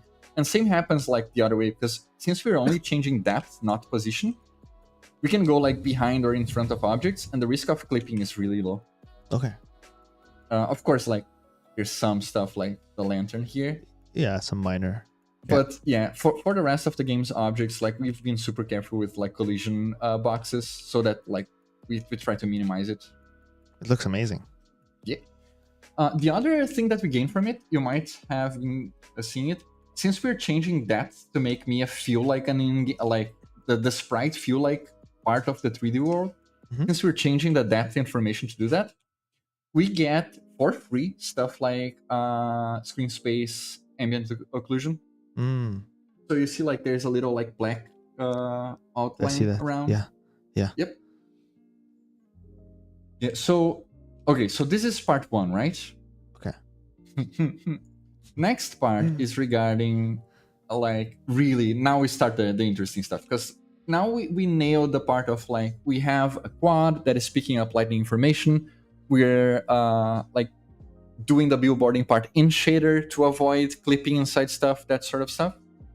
And then there is the how do we do lighting. So what I mentioned about the quad here, that is like upright, it's perpendicular in relation to the ground. This is important because like this quad is what picking up information about the lights that are hitting it, right? So if let me find the thing, here we go. So I have a light here, a white light that I can spin around the character, and you see that like depending on how it hits the character, it appears differently. Yeah. We are not really using normal map or anything fancy in that sense. It's just basically light color, intensity, and normal. So how it's hitting that quad.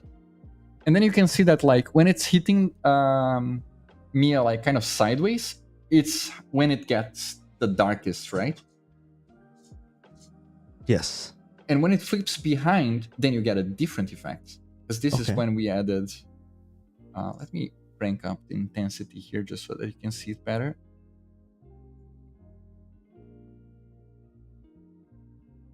Because like, if you can see the outline of the main character, it's starting to glow white.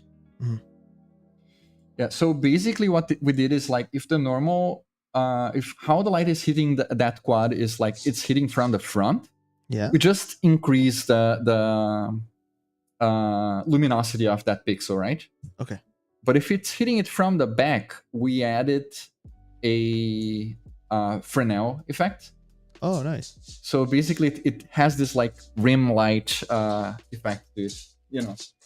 Okay, so there's And- no like detailed normal maps on every animation frame or anything like that. There's a general system for like light from the front, light from the No, back. we don't want to kill all of our team, you know. Yeah, I respect that. I respect And that greatly. Initially, we wanted to, and if we Yeah. look at like the script that we used to hold the information for the sprite, Yeah.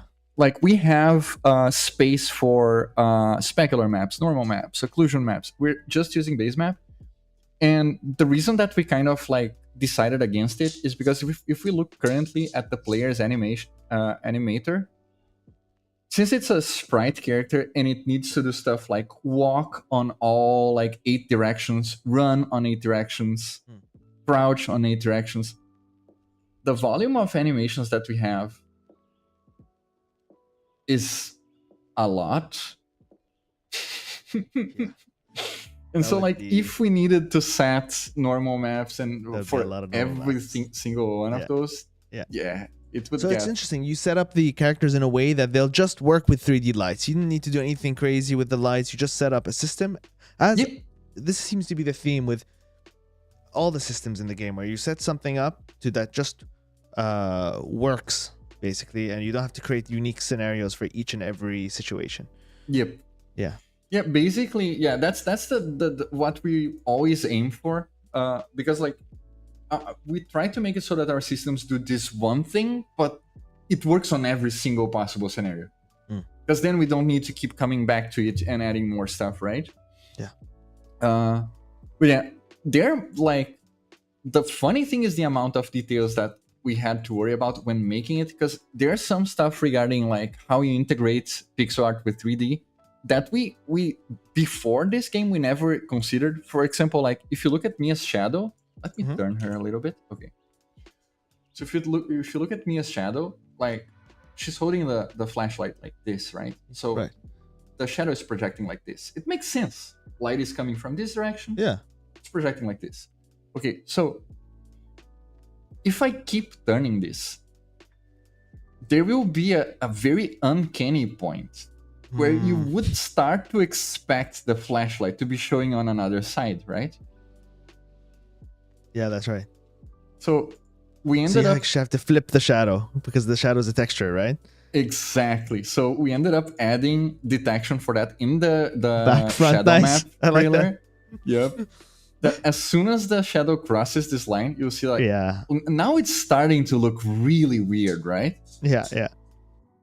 And the reason that we did that is because, like, if you see, the shadow is not compressing. Like, it's not behaving like a paper sheet, right? Mm-hmm. It's not super thin. We made it in the shader so that like it just changes direction. It never get like super thin, like just a little line, Yeah. because it would look really weird in a lot of cases. So when it crosses this threshold here, it's gonna flip, That's so and now fascinating. it starts I love making that. sense again. That's so great. And it actually works really well with that like sudden flip. Works super well with the aesthetic, which is this pixel art frame by frame animation. It just feels Yep. it feels right. It belongs. Yeah, we discussed the possibility of changing the frame that is projecting the shadow as the light spins, so that if you have a light coming to Mia from the side,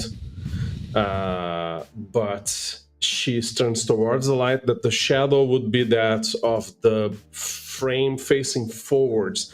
But this started to get really complicated really Yeah. fast, with more than one light hitting her at multiple Right. times. And also maybe you know? unnecessary. So we dropped that really early on.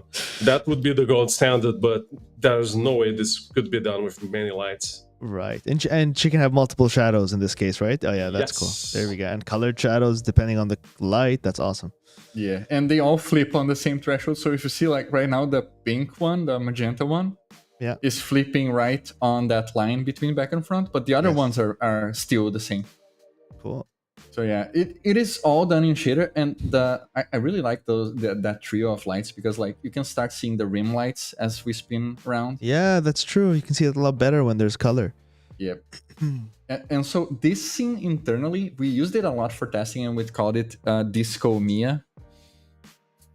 Disco me. That's amazing. Yeah, we actually have a video of Mia turning insanely with some background music Some disco somewhere lights and then in someone, Exactly. in someone's computer. the Yeah, Discord and the same- shenanigans, team Discord shenanigans. And we also set it so that it. Oh, let me get rid of these here. It also works with point lights, so we can like move this point light behind. So look at the rim light right there. It's like Okay. the whole border is great. glowing. And does the shadow stretch further and shorter depending on how the angle of the light, or is Yes. it one consistent shadow? It does. Yeah. Okay. Yeah, let me increase range here so that you can see like. Oh yeah, it does. That's so interesting. Yeah. Okay, great. There's some cases that we try to avoid because this is something that like for us to solve this as well in shader it would start be problematic. But like if the light is right on top of me, it's kind of weird. Got it. And when the light hits Mia, how is it projecting this shadow? This is basically URP shadow mapping. We're just changing the values that it returns to the shader. Got it. So yeah, instead of going like, this is how we do the stuff of even if the light is hitting Mia from the side, which would be like go linear with the quad, right? Mm-hmm. We are basically flipping it around and making that plane face the light and projecting the shadow map that way. I also noticed that when the light is hitting Mia from behind, her face is still slightly lit, and I think that was probably like a design choice, right? Just so Yes. that you can always kind of still see your character and relate to them. Yeah. Yeah, when it's hitting the plane from behind, we consider like we also add some luminosity to the sprite, because otherwise it would be like just a rim light and super dark, right? Well, I feel like I could talk about the 3D pixel art texturing like for hours, but I do want to get to the last thing we want to talk about, which is very present in the game, which is Cinemachine and the camera work essentially, and how you use Cinemachine to make that a reality. So maybe, I don't know if you want to talk about the philosophy behind the camera in the game and then dive into how you actually pull it off from room to room and the transitions. I remember from that clip where you look at the balcony, the camera pans down behind Mia and looks out into the distance. So there's a lot of fun camera work and a lot of control there. So maybe you can talk about that. So I think by now there must be like 2 or 3 people on the team who can't use Cinemachine at all, because all of us play a lot with it. Okay. And how big is the team? Let me. I think we're 22 right now. 22. Okay, nice. Yeah. Yeah. And the thing with Cinemachine is that we actually started Enigma of Fear as a fully orthographic game. And so it was an isometric game with an orthographic camera, right? But a few months into development, Selbit started asking us if can we do this with the camera? Can we do that with the camera? And we were like, you can, but it's gonna look weird as hell. Yeah. So we backpedaled and let's use Cinemachine with not an orthographic camera, but a camera with very little distortion with it. And he wanted, and he started saying things like, I want a dolly zoom so we can creep the players out. And so or changing FOV, you know, that sort of stuff. So this started becoming a huge issue for us because we couldn't do much with the orthographic camera. And Selbit has a very cinema framing oriented view. So a lot of the cameras in the game were actually done by him. Oh, wow. Yeah. He's a dude. He's like, I want to jump in.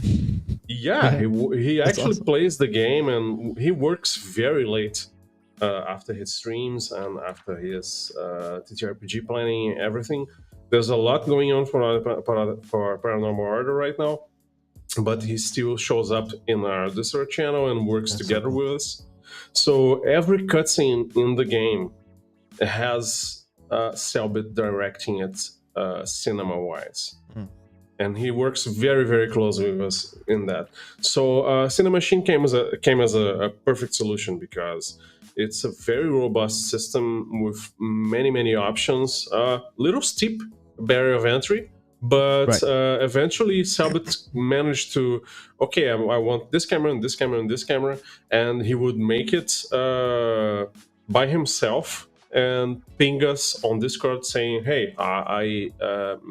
I made a commit to the Git with these cameras on this separate object, so you can check it out." And then the art team actually goes in and makes it cleaner, I guess. Lest make sure the players aren't going to get dizzy from the camera spinning. And we have a very simple system that recently got even simpler because Diogo figured out that we were doing something very inefficiently. But I think he's going to show that right now. Okay.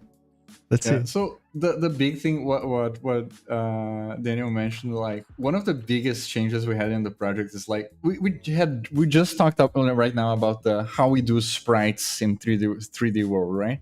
Yeah. So the first version of it, we assumed that like we're always going to have an orthographic camera. And so when we started like, oh, we want to have like changes in FOV, it's like, oh, this changes everything, right? So like we had to revamp a lot of stuff, but I am really glad we did. And the way that we kind of operate on that border of like orthographic camera and perspective camera is that right now, if you look at it, like I have the camera selected. Yeah. So in scene view, you see like the character is like here. Right. This cube here is the view frustum. So this is near plane, that is far plane. Right. But the camera itself is here. All the way over there. Yep. And the reason that we do that is because like if we have the camera really far away with like a very low field of view, it feels orthographic. Right. Oh, okay. I see. Yes. And then like this camera that I have selected is the camera that follows Mia. And the way that we're using Cinemachine is basically like each object that can be focused by the camera has a virtual camera of their own.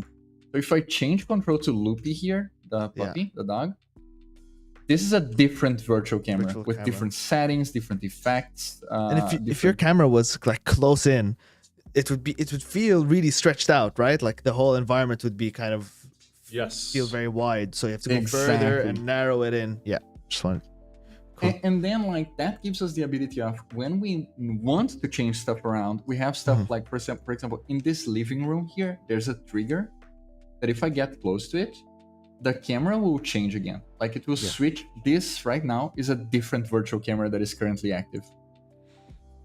And how are you doing smooth transitions? So like, is it by zones or is it just triggers? And how do you make sure that a character doesn't dodge a trigger to go to another location where how do you make sure that they always trigger back to the camera viewpoint, to the other virtual camera? That's the beauty of it, because like that's the aspect I really like. Because basically the trigger is just a collider with like a is trigger flag setup, right? And the way that we do the transitions is like, let me find the virtual camera that is currently active. I think is this one. Yeah. So what we do is that whenever Mia enters this volume, we turn on this virtual camera. We enable it. Got it. When she goes out, we disable it. And then you see like the transition is happening like smoothly as we go in and out of that zone. If I stay like on the very border and trigger it on and off, like the camera barely moves. Got it. Right?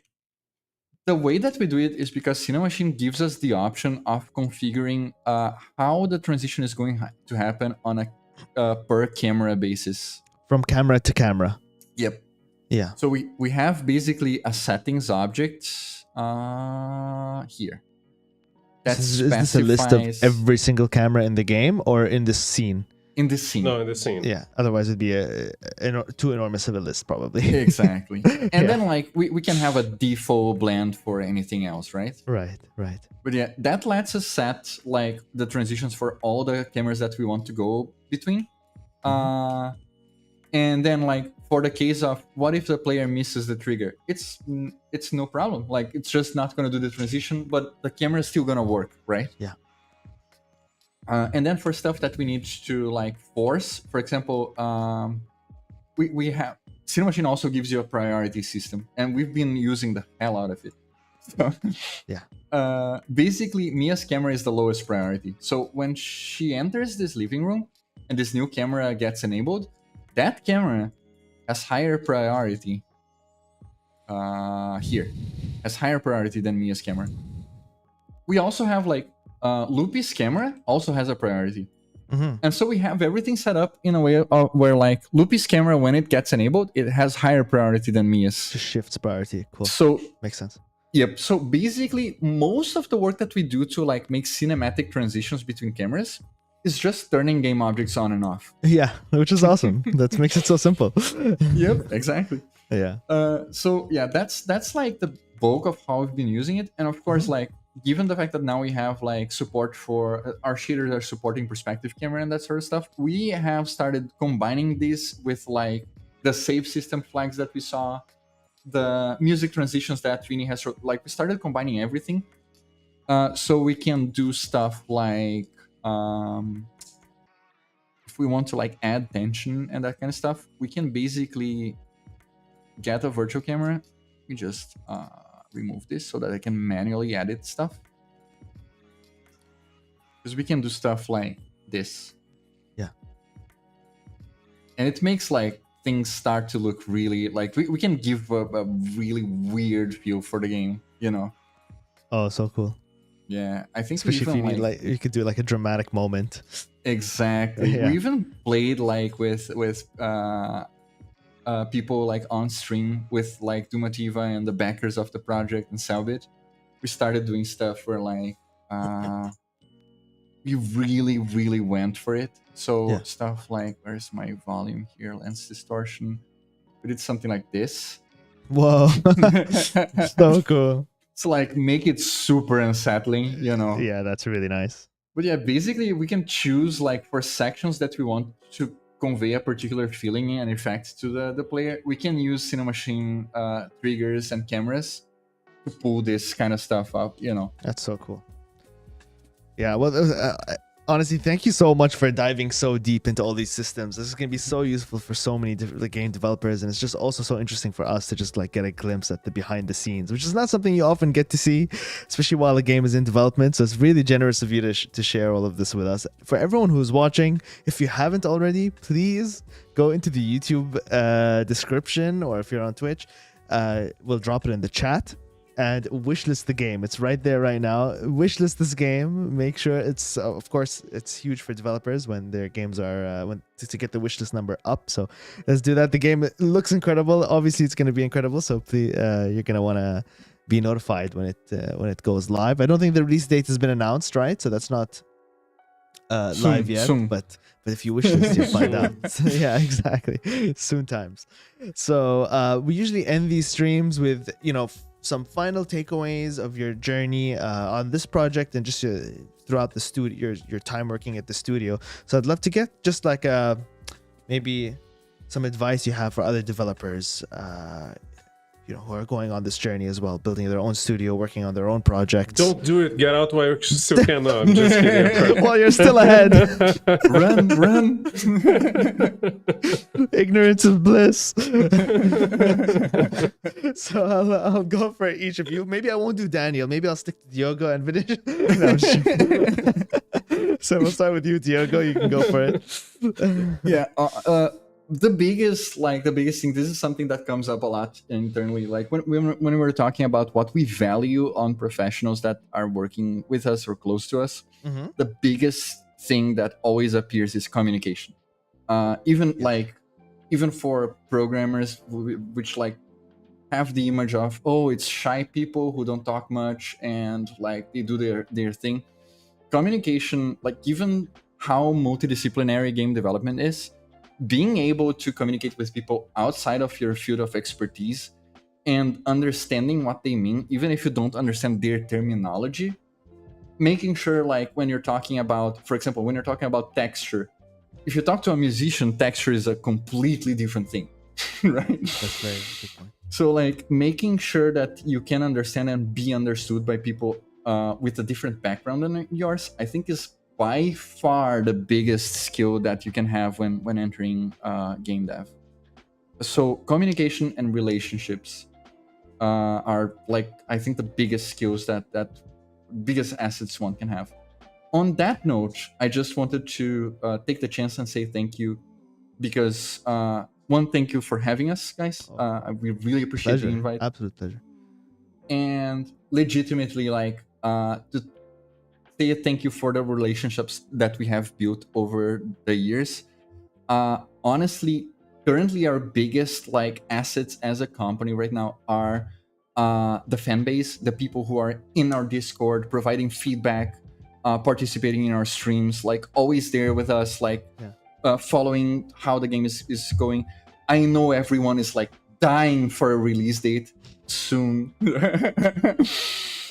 And also to the people like Selbit and Marcos, which are, like, the two YouTuber creators that have been working really closely with us and are responsible for the universes of two of the games that we have worked on. They are really invested in it, and, like, they are pouring hours of hard work on top of it, when, like, I know other people would just, like, not pay too much attention to it. They're really, like, focused on making those games, like, really beautiful. So Songs for a Hero is in great part a great game because Marcos, like, got personally invested working on it, like, making sure it felt right. And Selbit is doing the same thing for Enigma of Fear. And I just wanted to say thank you to both of them as well, because, like, this has been a huge endeavor. I'm so glad we have them on our corner. Shout out to them.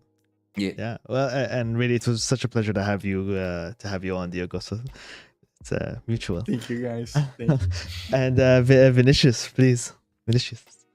Music-wise, I would say study a lot, because music is not easy, it's not simple, and you have to develop this ability to translate feelings to music, because different from the music industry and pop industry, you have to make songs for other people.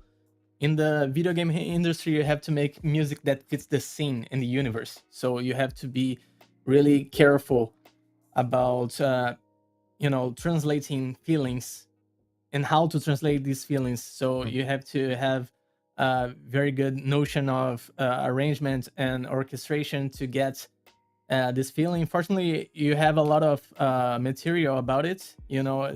Movie industry, it's been here for 100 years or more, and you can drink from their fountain. But you also, I would advise not to be a specialist.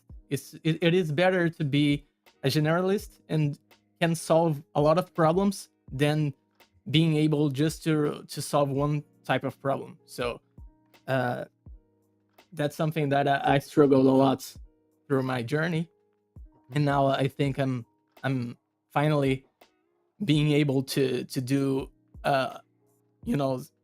programming Fmod and talking to the R team, just like Diogo said, communication, and being generalist, having notion of a little bit in every area. So you can contribute. Especially as an indie developer, the many hats situation is real. You just have to be able to communicate with other team members. And Daniel. Yeah, I mean, first off, thank you for having us. This was awesome. I'm gonna talk about two things. One more general advice for anyone trying to go into game development. I'm not a Domativa founder, but I was there when Domativa was first made because I was making my own game company, and we were friends for quite a while. And I've known the CEO, Rafael, and all of the team for quite a while as well. And that said, I'm working for Domative right now because my company failed. So that's my first advice for anyone trying to get into game design. It's not a sprint; it's a marathon. So make sure that you make your work routine sustainable, Right. because no one is gonna do that for you. So if you work your heart out for many years, there's still not a guarantee that you will make it. So you need to work being very conscious of your limits so that you don't burn out and you can keep going on and keep trying and keep struggling. This is my biggest advice for anyone starting out. And as a game designer, I think this has changed a lot since I first got into game development, but this area was widely dominated by technical people. Game designers were often programmers, and there isn't always a dedicated game designer in the team, especially in the teams that tend to be smaller. But game design is its own beast, you know. And I try to remind people that game design is design, capital D design. And there's a lot to be learned from capital D design. Not only from playing games and reading about games and reading about game studies and game design, but actually try to grab a design book once in a while or listen to a designer speak about things that aren't games, because we can learn a lot from how other products are made. I think that's it. Thank you very much for having us. I'm really happy right now. Oh, I'm so glad. Such a pleasure. And both amazing pieces of advice. And I especially resonate with the first one where you say, like, where you say it's not a sprint. You have to take care of yourself, because the longer you're in the game, the more chances you have of making it, right? Like, yes. If you just burn yourself out and like in 1 year, either I make it or I burn out. That's not the way to go, because you're just diminishing your opportunity. So yeah, you need to get lucky to break through, and the more you can guarantee that you will be working for a long time, the bigger is the chance that when you have that little spark of luck, you're ready to grab it. Yes, that's right. So, yes, what do they say? Luck is preparation meeting opportunity. Yes. Yeah, it's just that, right? So. Guys, it was such a pleasure. To the audience, thank you so much for being so engaged. I don't think we've ever had an audience this engaged, guys. Like, it shows how incredible your community is. It says a lot. So keep doing what you're doing. Special thanks to Bardo for making cameo appearances on the stream. And I really hope we'll have you back on in the future. Maybe after the game is released, we can jump on and play it together on stream and for future games. That would be awesome. Yes. Awesome. All right. Thanks, everyone. We'll see you next week. Ciao. Bye-bye. Bye.